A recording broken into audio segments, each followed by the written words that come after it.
A samurai walks through the streets of Edo in the 17th century, seemingly unarmed, wearing only a simple indigo blue kimono and an elegant fan folded at his waist. Two assassins surround him, confident that their victim is defenseless. Seconds later, both are on the ground. What they didn't know is that this warrior was using not one, but 5 deadly weapons hidden in his own clothes. And today you will discover how samurai garments were true armor and camouflaged arsenals that saved countless lives over the centuries. Prepare to have your view of Japanese clothing completely transformed, because what you are about to discover goes far beyond any film or anime you have ever watched. Let's start with the most shocking revelation. During the Edo period, which lasted from 1603 to 1868, Japan was technically at peace. The great battles had ended, but peasant revolts, personal duels, assassination attempts, and clan conflicts were extremely common. It was during this time that something absolutely ingenious emerged. The samurai developed the kusari katabira, a jacket that on the outside appeared to be made of ordinary fabric, but which concealed thousands of tiny rings of steel chainmail between its layers. Imagine the scene. You are invited to an important meeting, but you are required to leave your swords outside. No problem. Your own clothing is a complete suit of armor that no one can see. This Japanese chainmail was radically different from the European one. The rings measured on average only 3.5 millimeters, while Europeans used 9 millimeter rings. This made the Japanese chainmail much lighter, more flexible, and absolutely invisible under clothing. The samurai policemen of the Edo period, called Machikata Doshin, wore these armored jackets whenever they made dangerous arrests. The kusari was sewn from linen or cotton fabrics, and each ring was individually lacquered with black lacquer to prevent rust and reduce friction. This manufacturing process was so laborious that a single jacket could take months to complete. And here's the deadly detail. These warriors could walk anywhere, seemingly vulnerable, but in reality protected against knives, short swords, and even some types of arrows. It was the medieval equivalent of wearing a bulletproof vest under a dress shirt, but samurai ingenuity went far beyond that. Hidden between the layers of fabric in their clothing were small armor plates called kiko and karuta. Kiko were hexagonal plates made of hardened iron or tanned leather, while karuta were square or rectangular plates. These plates were strategically positioned in the most vulnerable areas of the body, such as the chest, shoulders, and collar.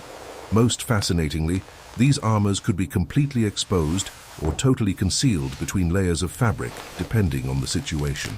A daimyo might wear a seemingly innocent jacket that actually contained dozens of these metal plates distributed at critical points. During most of the Edo period, traditional full suits of armor were reserved only for ceremonies and displays of status. For daily use, samurai needed something discreet yet effective. This is how a whole arsenal of portable armored clothing was born. There was the yoroi hakama, trousers that contained armor hidden between layers of fabric. There was the kusari zukin, hair chainmail hood that protected the head and neck. There was even the kusari tabi, leather stockings with chainmail stitched on, protecting the warrior's feet. Each piece had a specific purpose, and all could be combined to create a complete set of protection, invisible to the untrained eye. Now comes one of the most surprising parts. That elegant fan that samurai always carried wasn't just a decorative accessory to cool off in the heat. It was a deadly weapon called a tessen, which literally means iron fan. There were 2 main types. The first was a folding fan that looked completely normal, decorated with washi paper, but whose outer ribs were made of thick iron plates. The second type was even more radical. It was a solid bar of iron or hardwood forged into the exact shape of a closed fan. These tessens were frequently used when samurai visited other people's homes, court meetings, or anywhere where swords were forbidden. The law didn't prohibit fans. A samurai was never completely unarmed while carrying his tessen, and the effectiveness of these weapons was proven in battle. There is the famous historical account of Minamoto no Yoshitsune, who lived between 1159 and 1189, defeating the powerful warrior monk Saito Musashibo Benkei, who wielded a naginata using only a tessen.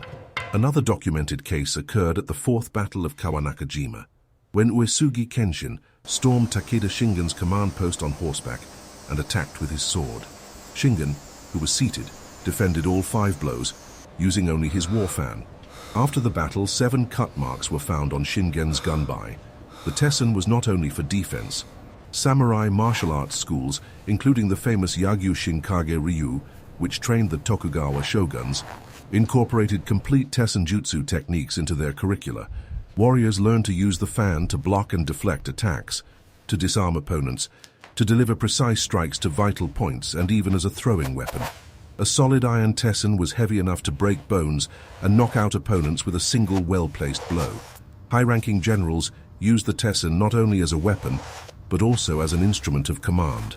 In the chaos of battle, it was impossible to shout orders effectively. Therefore, commanders used large, ornate fans, often decorated with their clan's coat of arms, to signal troops. Raising the fan meant advancing, closing it could mean retreating, and specific movements conveyed complex orders that soldiers recognized instantly. So, what do you find more impressive? The invisible chainmail or the fan that was a deadly weapon in disguise? Leave your opinion in the comments. But we're not finished yet. That wide belt that samurai wore, called the uwa obi, was much more than a simple accessory to hold up their trousers. It was a true tactical belt that functioned as a complete equipment carrying system. The uwa obi was made of hemp or linen and typically measured between 3 and 6.5 meters in length, allowing it to be wrapped 2 or 3 times around the warrior's waist. A leather strap was sewn in the center of the obi so that the samurai could quickly find the midpoint even in the dark. This was crucial during night combat or in dimly lit environments. The obi was specifically designed to hold the sagyo, which is the sword scabbard cord, keeping the katana, wakizashi, and tanto firmly attached to the waist. But it wasn't just swords. The obi served to carry ammunition boxes called hayago daran, quivers of arrows known as kari ebira, small knives, tools, and any other equipment that the warrior needed quick access to. Some obi were reinforced with hidden metal plates or internal chains, transforming them into improvised weapons for strangulation or restraining enemies. During the Edo period, ninjas and some skilled samurai developed techniques for using the obi wrapped around the arm as an improvised shield, or quickly unwrapping it to bind and immobilize opponents. The very act of tying the obi was a ritual that served practical purposes. When tied correctly, the obi distributed the weight of the weapons evenly, allowing free movement without the swords hitting the warrior's legs or shifting position during runs or combat. A poorly tied obi could mean the difference between life and death in a duel, as the warrior needed to draw his weapons with speed and absolute precision. Now let's talk about a garment that has caused centuries of debate among historians and martial arts practitioners: the hakama, those wide pleated trousers worn by samurai. There's a popular belief that the hakama was used to conceal foot movements and provide a tactical advantage in duels. The truth is more complex and interesting. During battles on muddy fields, samurai often tied or wrapped their hakama so as not to be hindered in their movements. Similarly, during duels, many warriors fastened the hakama or tucked it into their belts, which would completely negate any advantage of concealing their feet. However, there is a specific type of hakama that definitely had tactical purposes. The nagabakama was an extremely long hakama, with about 30 extra centimeters of fabric, forming a kind of tail. This type of hakama made walking normally very difficult, and here's the stroke of genius. During the Edo period, some feudal lords and shoguns required visitors, especially other samurai, to wear the nagabakama during audiences. It was a brilliant security measure. If someone tried to attack, they would be immediately stopped by the very fabric of their trousers. The attacker would literally trip over their own clothes before they could make any aggressive move. It was an elegant and culturally accepted way to disarm potential threats without insulting anyone or creating political tensions. Furthermore, the hakama had a protective function during horseback riding. The thick fabric protected the rider's legs from branches, thorns, and the constant friction with the animal. For high-ranking samurai, the hakama was also a clear marker of social status. Not just anyone was allowed to wear hakama. It was a garment that instantly identified the wearer as a member of the warrior class or the nobility. But perhaps the most ingenious aspect of the entire samurai clothing system was its modular versatility. A warrior could combine different pieces depending on the level of threat he faced. For a low-risk social occasion, it was enough to wear the kusari katabira under a normal kimono. For a more dangerous mission, The yoroi hakama with leg armor and the kusari zukin protecting the head were added.